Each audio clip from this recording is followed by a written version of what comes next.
പ്രിയേ പ്രാണനെ. രചന ജിഫ്ന നിസാർ. അവതരണം ഷാഹുൽ മലയിൽ. Editing Faisal C M Nooncheri. ഞാൻ കൂടി ഒരു ജോലിക്ക് ശ്രമിച്ചാലോ അമ്മേ? സുജിയോട് ചോദിക്കാൻ മാളുവിന് നല്ല മടിയുണ്ടായിരുന്നു. പക്ഷേ വീട്ടിലെ അവസ്ഥ നന്നായി മനസ്സിലാക്കിയ അവൾക്ക് ആ ചോദ്യം ഇനിയും തടഞ്ഞു നിർത്താനും തോന്നിയില്ല. അത്രമാത്രം ഞെരുങ്ങിയാണ് ഓരോ ദിവസവും കഴിഞ്ഞു പോകുന്നത്. സുജി ഒരു നിമിഷം അവളെ നോക്കിയെന്നല്ലാതെ ഒന്നും പറഞ്ഞില്ല. അല്ലെങ്കിൽ അവളുടെ ആ ചോദ്യത്തിന് ഉത്തരം എന്തു പറയണമെന്ന് അവൾക്കും അറിയില്ലായിരുന്നു. ആ വീട്ടിലൊരു ജോലിയില്ലാതെ ഇനിയും പിടിച്ചെടുക്കാൻ കഴിയില്ലെന്ന് അവളേക്കാൾ മുന്നേ മനസ്സിലാക്കിയ സുജി തന്നെയാണ്. പക്ഷേ എന്ത് ജോലി? എവിടെ? ഈ രണ്ട് ചോദ്യങ്ങളും അറ്റമില്ലാത്ത കടൽ പോലെ അവർക്ക് മുമ്പിൽ അനന്തമാണ്. യാതൊരു തെറ്റും ചെയ്യാത്ത പ്രിയക്ക് പോലും ഒരു ജോലി എന്നത് വളരെയേറെ വെല്ലുവിളിയായിരുന്നു. അങ്ങനെയുള്ള നാട്ടിൽ നാട്ടുകാർക്കിടയിൽ എല്ലാം അറിഞ്ഞുകൊണ്ട് മാളുവിന് എങ്ങനെയൊരു ജോലി? മനസ്സിലെ സംശയങ്ങൾ പക്ഷേ സുജ മകളോട് പറഞ്ഞില്ല. ഒന്നും പറയാതെ തിരിഞ്ഞടക്കുന്ന അമ്മയെ നോക്കുമ്പോഴും മാളുവിന്റെ മനസ്സിൽ പുതിയ കണക്കൂട്ടുകൾ നടക്കുന്നുണ്ടായിരുന്നു. ഹൃദ്യമായൊരു സ്വീകരണമായിരുന്നു സഞ്ജുവിന് പുതിയ ജോലി സ്ഥലത്ത് കിട്ടിയത്. സംഘർഷം നിറഞ്ഞ അവന്റെ മനസ്സിന് അല്പ ആശ്വാസം പകരുന്ന ചുറ്റുപാടും ഒപ്പം ജോലി ചെയ്യുന്നവരും അവരെല്ലാം ഒരേ വൈബിലാണെന്ന് മനസ്സിലായതും അവന്റെ മുഖം തെളിഞ്ഞു. ജോലിക്ക് വേണ്ടത് ഉയർന്ന ശമ്പളമല്ല, അത് ചെയ്യാനുള്ള സമാധാനം നിറഞ്ഞ അന്തരീക്ഷവും കൂടെ നിന്ന് കുതികാൽ വെട്ടാത്ത സഹപ്രവർത്തകരുമാണെന്ന് സഞ്ജു ഇടയ്ക്കിടെ ആദിയോട് പറയാറുള്ളതാണ്. ലക്ഷങ്ങൾ ശമ്പളം കിട്ടിയാലും വഴിപാട് പോലെ ജോലിയെന്ന് അവന് സങ്കല്പിക്കാൻ പോലും കഴിയില്ലായിരുന്നു. അവന്റെ മനസ്സറിഞ്ഞു കിട്ടിയതുപോലൊരു ജോലി. വീട്ടിൽ നിന്നിറങ്ങുമ്പോഴുണ്ടായിരുന്ന ആ മന്ദത പതിയെ പതിയെ അവനെ വിട്ടൊഴിഞ്ഞ് പോകുന്നുണ്ടായിരുന്നു. ഇടയ്ക്ക് കിട്ടിയൊരു ഫ്രീ ടൈമിൽ അവൻ ആദിക്ക് വിളിച്ചു. രാവിലെ വരുമെന്ന് കരുതി നിന്ന കാര്യം അവനും പറഞ്ഞപ്പോൾ സഞ്ജുവിനൊരു വിഷമം തോന്നി. വൈകുന്നേരം വന്നിട്ട് കാണാമെന്ന് പറഞ്ഞുകൊണ്ട് ആദ്യം തന്നെ അവനെ ആശ്വസിപ്പിച്ചു. പക്ഷെ അന്നത്തെ വൈകുന്നേരം അവന്റെ ജീവിതത്തിലെ ഏറ്റവും മോശമായൊരു ദിവസമായിരുന്നു എന്ന് തെളിയിച്ചുകൊണ്ട് അന്ന് ജോലി കഴിഞ്ഞ് സന്തോഷത്തോടെ യാത്ര പറഞ്ഞിറങ്ങിയ സഞ്ജുവിന്റെ ഫോണിലേക്ക് വന്ന കോള് തെളിയിച്ചു കൊടുത്തു. ഉച്ചയ്ക്ക് ശേഷം പിള്ളേരുപടെ കാണാതെ പരമാവധി ഒഴിഞ്ഞാണ് ആദ്യം നടന്നിരുന്നത്. പ്രിയയെ വിളിച്ചു കൊടുക്കണമെന്ന ആവശ്യമായി അവർ വരുമെന്ന് അവന് ഉറപ്പായിരുന്നു. പക്ഷെ അവന് ഒന്ന് രണ്ട് തവണ വിളിച്ചിട്ടും മാഷിന്റെ ഫോണിലേക്ക് കോള് പോകുന്നുണ്ടായിരുന്നില്ല. ഉച്ചയ്ക്ക് ശേഷം അവിടെ കാര്യമായിട്ട് ചെയ്യാനൊന്നുമില്ലാത്തതുകൊണ്ട് തന്നെ മണിയേട്ടനെ കാര്യങ്ങളെല്ലാം ഏൽപ്പിച്ച് അവൻ വീട്ടിലേക്ക് ഇറങ്ങി. സ്കൂളിൽ നിന്ന് തിരികെ വീട്ടിലുള്ള യാത്രയിലുടനീളം ആദിയുടെ മനസ്സിൽ അമൃതയും അവളുടെ വാക്കിൽ നിന്നറിഞ്ഞ പ്രിയയുമായിരുന്നു. പ്രിയ ടീച്ചർ എന്ന ആ കുട്ടി പറയുന്ന പോലെ എത്ര സ്നേഹമായിട്ടായിരുന്നു. അത്രമാത്രം കരുതലും സ്നേഹവും പരിഗണനയുമായിരിക്കും അവൾ ആ കുട്ടികൾക്ക് വെച്ച് നീട്ടിയത്. അതിന്റെ പരിണിത ഫലമാണ് അവൾക്ക് അവർ സ്നേഹമായി തിരികെ നൽകുന്നത്. അവൻ പോലും അറിയാതെ ആ ഓർമ്മയിൽ അവന്റെ ചുണ്ടിൽ ഒരിളം ചിരിയുമുണ്ടായിരുന്നു. എനിക്ക് നിങ്ങളൊരുക്കിയ സംരക്ഷണം മാത്രമാണ് ഈ താലിയെങ്കിൽ ദയവ് ചെയ്ത് അത് എന്നോട് നിങ്ങൾ തുറന്നു പറയണം. അല്ലെങ്കിൽ ഞാൻ അറിയാതെ തന്നെ നിങ്ങളെ. നേർത്തൊരു കുളിർക്കാറ്റ് തലോടുന്ന പോലെ ഒരു അനുഭൂതിയാണ് ആദിക്ക് ആ വാക്കുകൾ നൽകിയത്. അവൾ തന്നെ സ്നേഹിക്കുമെന്ന് അവൾ തന്നെ ഭയപ്പെടുന്നു. അതിനർത്ഥം കൃഷ്ണപ്രിയക്ക് സ്നേഹിക്കാൻ വേണ്ടുന്ന യോഗ്യതകളെല്ലാം ആദിത് മഹാദേവന് ഉണ്ടെന്ന് തന്നെയല്ലേ? നെഞ്ചിലൊരു തണുപ്പ് പതിഞ്ഞതുപോലെ. തനിക്കോ? അവൻ ആ ചോദ്യം ഒന്ന് സ്വയം ചോദിച്ചു നോക്കി. ആദിത് മഹാദേവന് സ്നേഹിക്കാനും കൂടെ കൂട്ടാനും പരിഗണനകൾ നൽകാനും മാത്രമേ യോഗ്യതകൾ കൃഷ്ണപ്രിയയിലുണ്ട്. ചോദ്യങ്ങൾ അങ്ങനെ ഹൃദയത്തിൽ തിക്കുമുട്ടുമ്പോഴും ഉണ്ടെന്നോ ഇല്ലെന്നോ തീർച്ചപ്പെടുത്താൻ കഴിയാത്തത് ഉത്തരമായിരുന്നു. അത് അവനെയും വീർപ്പുമുട്ടിച്ചു. തനിക്കിപ്പോൾ അവളോട് ഇഷ്ടമൊന്നുമില്ല.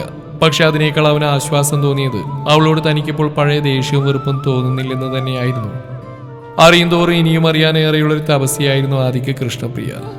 അപ്പോഴെല്ലാം അവൻ അവളോട് തോന്നുന്ന നിലപാടുകളിലും മാറ്റം വരുന്നുണ്ട്. അറിഞ്ഞുകൊണ്ട് അവൾക്ക് ആരെയും ചതിക്കാനോ കെണിയിൽപ്പെടുത്താനോ കഴിയില്ലെന്ന് ഇതിനോടകം തന്നെ മനസ്സിലാക്കിയെടുത്തതാണ്. എന്തുകൊണ്ടോ അന്ന് വീടെത്തുവോളം അവന്റെ ഓർമ്മയിൽ കൃഷ്ണപ്രിയ മാത്രമാണ് ഉണ്ടായിരുന്നത്. വാതിൽ തുറന്ന ഒരു കാറ്റുപോലെ ഇന്ത് ഓടി വന്നിട്ട് പ്രിയയെ ചുറ്റിപ്പിടിച്ചു. പെട്ടെന്ന് തന്നെ ചുമരിലേക്ക് ചാരി പ്രിയ ബാലൻസ് ചെയ്ത് നിന്നുകൊണ്ട് തന്നെ രണ്ടുപേരും ഒരുമിച്ച് കുത്തിമറിഞ്ഞ് വീണില്ല.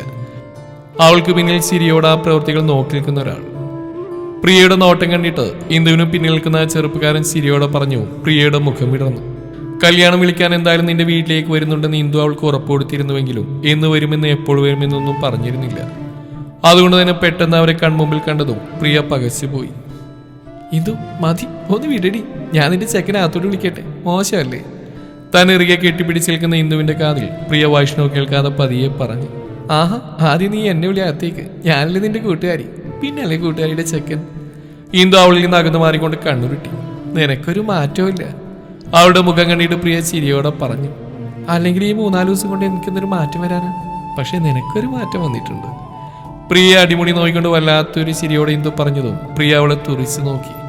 വൈഷ്ണവ് കേൾക്കുകയാണ് അവൾ ആ പറയുന്നത്. പ്രിയക്ക് അതായിരുന്നു ചമ്മൽ തോന്നിയത്. അവിടെ ആ വിളറിയ ചിരിയും ഭാവം കണ്ടിട്ട് ഇന്ദു ഉറക്കെ പൊട്ടി ചിരിച്ചു പോയി. നിനക്ക് ഞാൻ വെച്ചിട്ടുണ്ട് കേട്ടോ. മെല്ലെ അവളുടെ കയ്യിലൊരു നുള്ളു കൊടുത്തുകൊണ്ട് പ്രിയപതിയെ പറഞ്ഞു, അകത്തോട്ട് വാ വിവി. അവര് രണ്ടുപേരെയും നോക്കി ചിരിയോടെ നിൽക്കുന്ന വൈഷ്ണവിനെ പ്രിയ അകത്തേക്ക് വിളിച്ചു. അവളുടെ കയ്യിൽ തൂങ്ങിക്കൊണ്ട് തന്നെ എന്തോ അകത്തേക്ക് കയറി. അവർക്ക് പുറകെ തന്നെ വൈഷ്ണവും. ഇവിടെ താ മാത്രമേ ഉള്ളൂ പ്രിയ, വേറെ ആരുമില്ലേ? അകത്തേക്ക് കയറി ആ വീടിന്റെ പ്രൗഢിയിലേക്ക് കണ്ണുകൾ പായിച്ചുകൊണ്ട് വൈഷ്ണവ് പ്രിയയോട് ചോദിച്ചു. വീടിന്റെ വലിപ്പം കണ്ടിട്ട് ഇതിനകത്ത് ഒരുപാട് ആളുണ്ടെന്ന് വിചാരിക്കലേ വിവി. ഇവിടെ ഞാനും മുത്തച്ഛനും പിന്നെ... ആവേശത്തിൽ പറഞ്ഞു വന്ന പ്രിയ പെട്ടെന്ന് സഡൻ ബ്രേക്ക് ഇട്ട പോലെ നിർത്തിയാണ്ട് ഇന്ദു അവള് നോക്കി തലയാട്ടി ചിരിച്ചു. പിന്നെ ബാക്കി കൂടി പറയടി, നിന്റെ പ്രിയതവനെ നീ എന്താ വിളിക്കുന്നതെന്ന് ഞങ്ങളും കേൾക്കട്ടെ. വൈഷ്ണവിന്റെ അരികിലേക്ക് നീട്ടി ഇന്ദു ചിരിയോടെ പറഞ്ഞു. പ്രിയക്ക് എന്ത് പറയണമെന്ന് അറിയില്ലായിരുന്നു. ഇരിക്കുവി, ഞാൻ വെള്ളം എടുക്കാം. അവിടെ നിന്ന് എങ്ങനെയെങ്കിലും ഒന്ന് രക്ഷപ്പെട്ടു പോകണമെന്ന ഉദ്ദേശത്താൽ പ്രിയ ധൃതിയിൽ അത് പറഞ്ഞുകൊണ്ട് അകത്തേക്ക് നടക്കുമ്പോൾ ഇന്ദുവിന്റെ കൈകൾ കൂടി പിടിച്ചു വലിച്ചിരുന്നു. നിനക്ക് എന്താ പെണ്ണെ? അടുക്കളയിലെത്തിയത് ഇന്ദുവിനെ തുറച്ചു നോക്കിക്കൊണ്ട് പ്രിയ ചോദിച്ചു. എനിക്കെന്താ, എനിക്കങ്ങനെ പ്രത്യേകിച്ചൊന്നുമില്ല. പക്ഷെ നിനക്കെന്തെങ്കിലും പറയാനുണ്ടോ എന്നോട്? 4-5 ദിവസങ്ങൾ മാത്രമേ ബാക്കിയുള്ളൂ കല്യാണത്തിന്. എനിക്കെന്തെങ്കിലും അഡ്വൈസ് തരാനുണ്ടോ എന്റെ പ്രിയപ്പെട്ട കൂട്ടുകാരിക്ക്? പ്രിയയുടെ 2 കാലിലും നുള്ളി വലിച്ചുകൊണ്ട് ഇന്ദു അത് ചോദിക്കുമ്പോൾ പ്രിയക്ക് ചിരി വന്നിരുന്നു. പിന്നില്ലാതെ എനിക്ക് നിറയെ പറഞ്ഞു തരാണ്ട് നിന്നോട്. പൊന്നോൾ ആദ്യം ഇവിടെ ഇരിക്കും കേട്ടോ, ഞാൻ കുറച്ച് വെള്ളം കലക്കട്ടെ. ഇന്ദുവിനെ പിടിച്ചു മാറ്റി അടുക്കള സ്ലാബിലേക്ക് ചാരി നിർത്തിക്കൊണ്ട് പാത്രവും ഫ്രിഡ്ജിൽ നിന്ന് നാരങ്ങയും റാക്കിൽ നിന്ന് പഞ്ചസാരയും എല്ലാം സ്ലാബിലേക്ക് എടുത്തു വെച്ചുകൊണ്ട് പ്രിയ പറഞ്ഞു. എങ്ങനെയുണ്ട് നമ്മുടെ ആദി സാറ്? വിചാരിച്ച പോലെ തന്നെ മൊടയാണോ? പ്രിയ ഒരു പാത്രത്തിലേക്ക് വെള്ളം എടുത്തുകൊണ്ട് വന്നു. അപ്പോഴേക്കും നാരങ്ങ കയ്യിലിട്ട് തിരുമ്മി കത്തിയെടുത്ത് മുറിച്ചുകൊണ്ട് വളരെ കാര്യമായി തന്നെ ഇന്ദു ചോദിച്ചു. നമ്മളങ്ങോട്ട് കയറി ചൊറിഞ്ഞില്ലെങ്കിൽ വേറെ കുഴപ്പമൊന്നുമില്ല. അവളെ നോക്കിക്കൊണ്ട് പ്രിയ പറയുമ്പോൾ ഇന്ദുവിന്റെ ചുണ്ടിലൊരു ചിരിയുണ്ടായിരുന്നു. സത്യാണ് ഇന്ദു, എന്തോ നമ്മൾ വിചാരിക്കുന്ന പോലെ ഒന്നുമില്ല. അവൻ്റെതായിട്ടുള്ള ഒരുപാട് പ്രശ്നങ്ങളുണ്ട്. പക്ഷെ നമ്മളെപ്പോലെ അത് ആരോടും പറഞ്ഞു നടക്കുന്നില്ല. എല്ലാം മനസ്സിലിട്ട് ഒറ്റയ്ക്ക് സഹിച്ച് നടക്കുക. വെള്ളത്തിലേക്ക് പഞ്ചസാരയിട്ട് ഇളക്കുന്നതിനിടെയാണ് വളരെ കാര്യമായിട്ട് പ്രിയ പറയുന്നതെങ്കിലും ഇന്ദു അവളെ കളിയാക്കി ചിരിക്കുകയായിരുന്നു. നിനക്കെന്താണ് ഒരു അവിഞ്ഞ ചിരി? എന്തോ പറഞ്ഞു കഴിഞ്ഞിട്ട് ഇന്ദുവിനെ നോക്കിയ പ്രിയ അവളുടെ ചിരിച്ച മുഖം കണ്ടതും കണ്ണു ചുരുക്കിക്കൊണ്ട് ചോദിച്ചു. ഒന്നുമില്ലേ.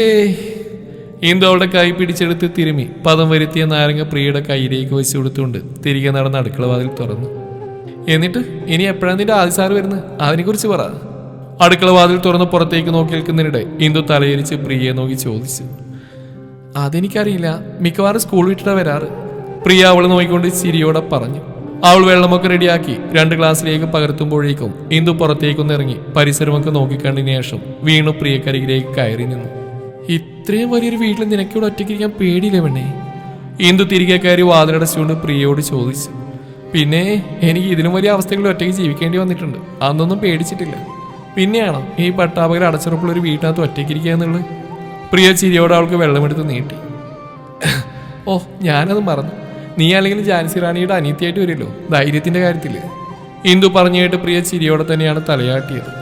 2 പേരും കൂടിയാണ് വൈഷ്ണവിനുള്ള വെള്ളവുമായിട്ട് ഹാളിലേക്ക് ചെന്നു.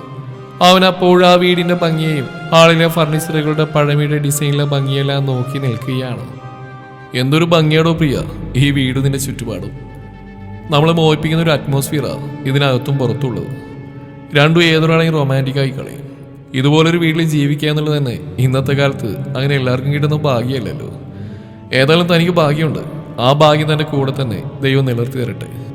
വൈഷ്ണവ് വളരെ സന്തോഷത്തോടെ പറഞ്ഞിരുത്തിയ കേട്ട് പ്രിയ ഇന്ദുവിനെയാണ് നോക്കിയത്.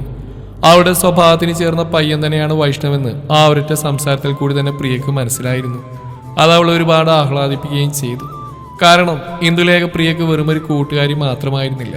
അവളുടെ ആത്മമിത്രം എന്നതിനപ്പുറം മറ്റാരൊക്കെയായി മാറാവുന്ന സൗഹൃദത്തിനപ്പുറം ഒരുപാട് ആഴമുള്ള ഒരു ബന്ധം. അതിനെ അങ്ങനെ തന്നെ വിശേഷിപ്പിക്കാനാണ് പ്രിയയും ഇന്ദു ഒരുപോലെ ഇഷ്ടപ്പെടുന്നത്. പരസ്പരം കണ്ട സന്തോഷത്തോടെയുള്ള അവരുടെ സംസാരത്തിൽ വൈഷ്ണവും പെട്ടെന്ന് തന്നെ കൂടിച്ചേർന്നിരുന്നു.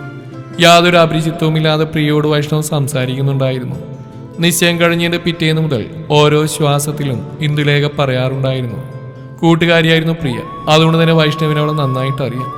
അവർ സംസാരിച്ചിരിക്കുന്നതിനിടെ തന്നെയാണ് പുറത്തൊരു വണ്ടി വന്ന് നിൽക്കുന്ന ശബ്ദം കേട്ടത്.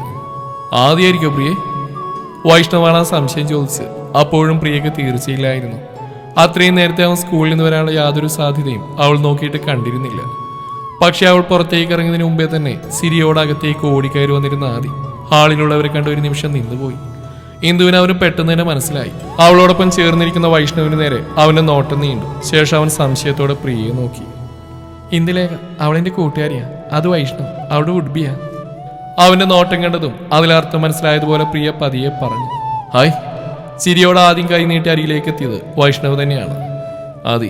ആദിത് മഹാദേവ്. അവനും ചിരിയോടെ വൈഷ്ണവിന്റെ നേരെ കൈ നീട്ടി. ഇരിക്കെ. സോഫയിലേക്ക് ചൂണ്ടി വൈഷ്ണവിനോട് ഇരിക്കാൻ പറഞ്ഞിട്ട് ആദ്യം അവന്റെ അരികിലേക്ക് തന്നെ ഇരുന്നു. വന്ന വേഷം പോലും മാറാതെ അവൻ താങ്കളെ പരിഗണിക്കുന്നതിന്റെ സന്തോഷം ഇന്ദുവിന്റെയും വൈഷ്ണവിന്റെയും മുഖത്ത് അതുപോലെ പ്രതിഫലിക്കുന്നുണ്ടായിരുന്നു. പ്രിയക്കും അവന്റെ ആ പ്രവൃത്തിയിൽ അങ്ങേയറ്റം സന്തോഷമാണ് തോന്നിയത്. തന്റെ ബന്ധങ്ങളൊന്നും സുഹൃത്തെന്നും പറഞ്ഞ് അവരെ തനിക്ക് മാത്രമായി വിട്ടു നൽകി അവൻ എഴുന്നേറ്റ് പോയില്ലല്ലോ. തന്നെ പോലെ തന്നെ അവരെ പരിഗണിക്കുകയും അവരോടൊപ്പം ഇരിക്കുകയും സംസാരിക്കുകയുമാണ് ചെയ്തത്. അത് അവൾ ഒരുപാട് സന്തോഷത്തിലെത്തിച്ചു. കഴിച്ചായിരുന്നോ? കയ്യിലെ വാച്ചിലേക്ക് നോക്കി ആദ്യം ചോദിച്ചു. അവൻ കഴിക്കാതെയാണ് വന്നത്. കഴിച്ചിട്ടാ വീട്ടിൽ നിന്ന് തന്നെ ഇറങ്ങിയത്. വൈഷ്ണവ് ചിരിയോടെ അവർ നോക്കി പറഞ്ഞു. കൃഷ്ണപ്രിയ, ഇവർ കുടിക്കാൻ കൊടുത്തില്ലേ? ശേഷം അവന്റെ കണ്ണുകൾ പ്രിയയുടെ അരികിലേക്ക് നീങ്ങി. കൊടുത്തു. അവനെ തന്നെ നോക്കി നിൽക്കുന്ന പ്രിയ പെട്ടെന്ന് അവൻ തനിക്ക് നേരെ തിരിഞ്ഞതും ആ ചോദ്യം കൂടി ആയതോടെ ഞെട്ടിപ്പോയിരുന്നു. അവിടെ പതറിയ ആ ഭാവം കണ്ടത് ഇന്ദു അടക്കി പിടിച്ചിരിച്ചു. മുത്തച്ഛനെത്തിയില്ലേ? ആദ്യം വീണ്ടും ചോദിച്ചു. പ്രിയയില്ലെന്ന് തലയാട്ടി.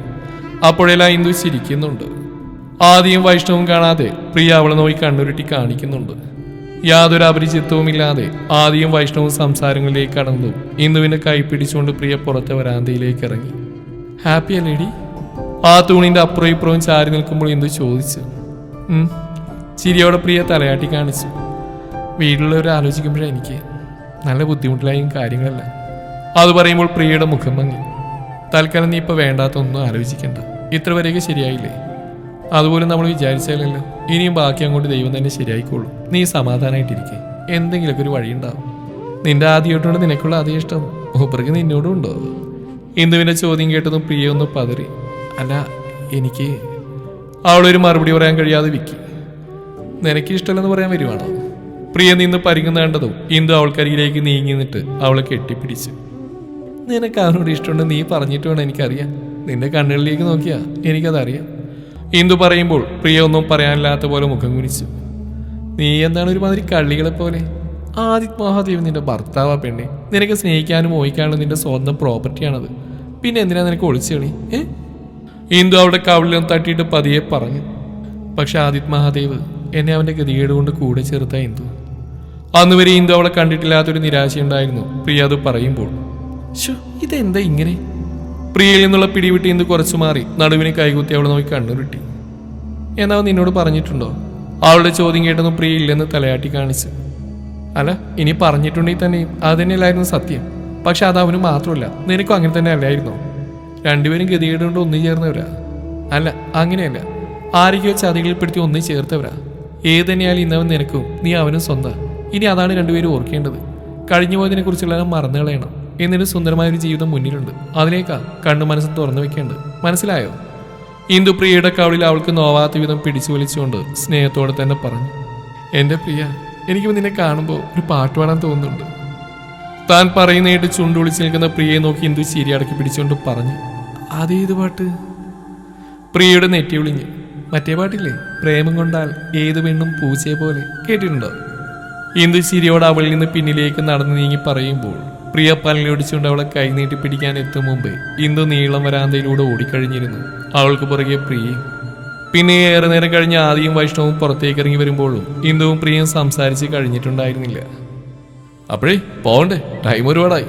ചുമലിൽ ചാരി കൈകെട്ടി നിന്നിട്ട് വൈഷ്ണവിന്റെ ചോദ്യം കേട്ടതും രണ്ടാളും പരസ്പരം നോക്കി ചുണ്ടി വിളിക്കുന്ന കണ്ടതും ആദിക്കൊപ്പം വൈഷ്ണവും കൂടി ചിരിച്ചുപോയി. പ്രിയേ, ആദ്യം കൂട്ടി വന്നേക്കണം. ഇനി 5 ദിവസം കൂടിയേ ഉള്ളൂ.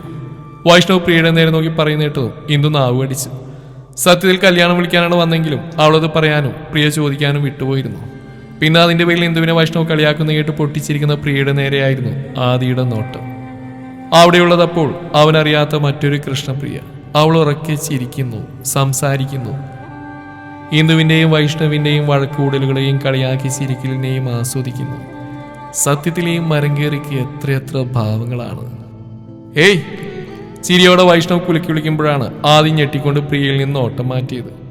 അവൻ നോക്കുമ്പോൾ ഇന്ദുവിന്റെ മുഖത്തുകൊണ്ടൊരു കള്ളച്ചിരി. പ്രിയ ഇന്ദുവിന്റെ പിന്നിലേക്ക് മാറി വിളറി നിൽക്കുന്നു. ചുണ്ടുകൾ കടിച്ചു പിടിച്ചുകൊണ്ട് ആദ്യം ഒന്ന് തലയിൽ തടവി. കല്യാണത്തിന് വരണമെന്ന് വീണ്ടും സ്നേഹത്തോടെ ക്ഷണിച്ചുകൊണ്ട് വളരെയേറെ സന്തോഷത്തോടെ തന്നെയാണ് ഇന്ദുവും വൈഷ്ണവും യാത്ര പറഞ്ഞു പോയത്. ആദ്യം പ്രിയയും അവരെ യാത്രയാക്കിയത്. അവർ പോയി അവൻ തിരികെ മുന്നേ പ്രിയ അകത്തേക്ക് ഓടിക്കഴിഞ്ഞിരുന്നു. ആദ്യം ഒരു ചിരിയോടെയാണ് അകത്തേക്ക് കയറിയത്. അവന് നന്നായി വിശക്കുന്നുണ്ടായിരുന്നു. പ്രിയ അവിടെയെങ്കിലും നോക്കിയിട്ട് കണ്ടില്ല. അടുക്കളയിൽ നിന്നും ശബ്ദം കേട്ടതും ആദ്യം അങ്ങോട്ട് ചെന്നു. വെള്ളമെടുത്ത ഗ്ലാസും പാത്രങ്ങളും കഴുകിക്കൊണ്ട് പിന്തിരിഞ്ഞു നിൽക്കുന്നവൾ ആദ്യം ചെന്ന് കണ്ടിട്ടുമില്ല. അവൻ പതിയെ ഡോറിലൊന്ന് കൊട്ടിയതും പ്രിയ ഞെട്ടിത്തിരിഞ്ഞു നോക്കി. അവനെ കണ്ടതും അവളുടെ കണ്ണുകളൊന്ന് പിടഞ്ഞു. വിശക്കുന്നു, ഞാൻ കഴിച്ചിട്ടില്ല. ചെറിയൊരു ചിരിയോടെയാണ് ആദ്യം പറയുന്നത്. അവൾ വേഗം കൈ കഴുകി കുടഞ്ഞുകൊണ്ട് അവനെ നോക്കി തലയാട്ടി. ധൃതിയിൽ ചോറ് വിളമ്പി. കറികൾ പാത്രങ്ങളിലേക്ക് പകർന്നപ്പോഴേക്കും ആദ്യം ഇറങ്ങി വന്നിട്ട് ചോറുമായി പോയി. പ്രിയ കറികളുമായി പുറകെ ചെന്നു. താൻ കഴിച്ചോ? കസേര പുറകിലേക്ക് വലിച്ചു മാറ്റി അതിലേക്ക് ഇരുന്നുകൊണ്ട് ആദ്യം ചോദിച്ചു. ആ, കഴിച്ചു. അവൾ എപ്രാളത്തോടെ പറയുന്നുണ്ടതും അവന് ചിരി വന്നു. കറികൾ ഒഴിച്ച് ആദ്യമുള്ള വായിലേക്ക് വെക്കും മുന്നേ അവന്റെ ഫോൺ ബെല്ലടിച്ചു. ആ സഞ്ജു, പറയടാ. ചിരിയോടെ പറഞ്ഞു തുടങ്ങിയവൻ ഷോക്ക് അടിച്ച പോലെ ചാടി എഴുന്നേൽക്കുന്ന കണ്ടതും പ്രിയ ഞെട്ടിപ്പോയി. ഓ ദൈവമേ! ആദ്യം കൈ കുടഞ്ഞുകൊണ്ട് വേഗം കസേര മാറ്റി എഴുന്നേറ്റു. ഫോൺ കട്ട് ചെയ്തുകൊണ്ട് അവൻ പോക്കറ്റിലേക്ക് ഇട്ട് കഴുകാൻ ഓടുകയായിരുന്നു. എന്താ, എന്തു പറ്റി? പ്രിയ ഭയത്തോടെ അവന്റെ പിറകെ ചെന്നു. ലക്ഷ്മി ചേച്ചിയുടെ ചേട്ടൻ്റെ കുടുംബത്തിനൊരു ആക്സിഡന്റ്. അവർ ഹോസ്പിറ്റലാണ്. സഞ്ജുവ വിളിച്ച്. കൈ തുടച്ചിട്ടാവൂല അവൾക്ക് നേരെ നീട്ടി മുന്നോട്ട് ഓടുന്നതിൽ തന്നെ ആദ്യം വിളിച്ചു പറയുന്നുണ്ടായിരുന്നു. ദേഹം ഒന്നാസകലം തരിച്ച പോലെ പ്രിയ നിന്നെടുത്ത് തന്നെ വിറച്ചു നിന്നു. മുന്നോട്ടോടി ആദ്യം മുൻവശത്തെ വാതിലടുത്ത് നിൽക്കുന്നതും ഒന്ന് തിരിഞ്ഞു നോക്കി വേഗം അവൾക്കരികിലേക്ക് വന്നു. അടുക്കള വാതിൽ അടച്ചിട്ടില്ലേ? അവന്റെ ആ ചോദ്യം കേട്ട് പ്രിയാതി അമ്പരന്നു. ഇല്ലേന്ന്. ഇപ്രാവശ്യം അവന്റെ ചോദ്യം അല്പം കടുപ്പത്തിലായിരുന്നു. ആ, എന്നാ വാ. മുന്നോട്ട് കുതിക്കുമ്പോൾ അവൻ പ്രിയയുടെ കൈ കൂടി മുറുകെ പിടിച്ചിട്ടുണ്ടായിരുന്നു. അവളെ പുറത്തേക്ക് നിർത്തി ഉമ്മറവാതിൽ അടച്ചു പൂട്ടിയതെല്ലാം ആദ്യമാണ്. മുത്തച്ഛനെ വിളിച്ചിട്ട് പറ. പോക്കറ്റിൽ നിന്ന് ഫോൺ എടുത്ത് ലോക്കഴിച്ച് പ്രിയക്ക് നേരെ നീട്ടിക്കൊണ്ട് പറഞ്ഞിട്ട് ആദ്യ കാറിന് നേരെ ഓടിയിരുന്നു. പക്ഷെ പ്രിയ വിളിക്കും മുമ്പ് അവന്റെ ഫോണിലേക്ക് മാധവമാഷിന്റെ വിളിയെത്തിയിരുന്നു. ആളും കാര്യങ്ങളെല്ലാം അറിഞ്ഞിട്ടാണ് വിളിക്കുന്നത്. ബാലമാഷിനൊപ്പം ഹോസ്പിറ്റലിലേക്ക് തിരിച്ചിട്ടുണ്ടെന്നും പറഞ്ഞു. ആദ്യ കാറ് മുന്നിലേക്ക് നിർത്തുമ്പോഴേക്കും പ്രിയ ഓടിച്ചെന്ന് കയറി. മുത്തച്ഛൻ അറിഞ്ഞിട്ടുണ്ട്, ഹോസ്പിറ്റലിലേക്ക് പോകാന്നാ പറഞ്ഞ്. ഫോൺ ആദ്യക്ക് നേരെ നീട്ടിക്കൊണ്ട് പ്രിയ പറഞ്ഞു. ആദ്യം അവൾ അരിയിലേക്ക് കയറിയെന്നുകൊണ്ട് ഡോറടച്ചു. ഒരു ഇരമ്പലോട് അവൻ കാറ് മുന്നോട്ടെടുത്തു. വളരെ വേഗത്തിൽ തന്നെയാണ് കാർ ഓടിക്കുന്നത്. അവനോട് പതിയെ പോകണമെന്ന് പറയാനുള്ള ധൈര്യം പ്രിയക്ക് അപ്പോഴും ഇല്ലായിരുന്നു.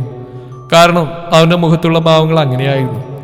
ട്രാഫിക് ബ്ലോക്കിൽ പെട്ടപ്പോൾ ആദ്യം കൈകൾ കൊണ്ട് സ്റ്റിയറിംഗിലടിച്ച് ഉറക്കെ തലകുടയുന്നുണ്ടായിരുന്നു. ടെൻഷൻ ആവല്ലേ, ഒന്നും ഉണ്ടാവില്ല. നമ്മൾ അങ്ങോട്ടല്ലേ പോകുന്നു. ഗിയറിൽ മുറുകെ പിടിച്ച് ആദിയുടെ കയ്യിൽ അമർത്തി പിടിച്ചുകൊണ്ട് പ്രിയ പതിയെ പറഞ്ഞു. വലിഞ്ഞു മുറുകെ അവന്റെ മുഖം അല്പം അയവ് വന്നു. നെറ്റിയിലെ ചുളിവുകൾ മാഞ്ഞു. ഒരു നെടുവീർപ്പോടെ ആദ്യ സീറ്റിലേക്ക് ചാരി. വിറക്കുന്ന കൈയോടെ ലക്ഷ്മി അടുത്തിയുടെ മുഖം മൂടിയിട്ടുള്ള വെള്ളത്തുണി മാറ്റി നോക്കി. പക്ഷേ ചോരയിൽ കുളിച്ച ആ മുഖം കാണാനുള്ള കരുത്തില്ലാതെ അവൾ അജുവിന്റെ നെഞ്ചിലേക്ക് മുഖം പൂഴ്ത്തി. ഏങ്ങിക്കരയുന്നവൾ അജു പൊതിഞ്ഞു പിടിച്ചു. അവളുടെ വിറയിൽ പതിയെ അവനിലേക്ക് കൂടി പടർന്നു കഴിഞ്ഞിരുന്നു. പ്രകാശിന്റെ കൂടെയുള്ളതാരാ? പെട്ടെന്ന് ഐസിയുവിന്റെ വാതിൽ തുറന്നുകൊണ്ടൊരു ചോദ്യം. ലക്ഷ്മി വിറയിലോടെ തന്നെ അജുവിന്റെ നെഞ്ചിൽ നിന്നും മുഖമുയർത്തി നോക്കി. തുടരും ഈ കഥയുടെ ബാക്കി ഭാഗം നാളെ ഇതേ സമയം.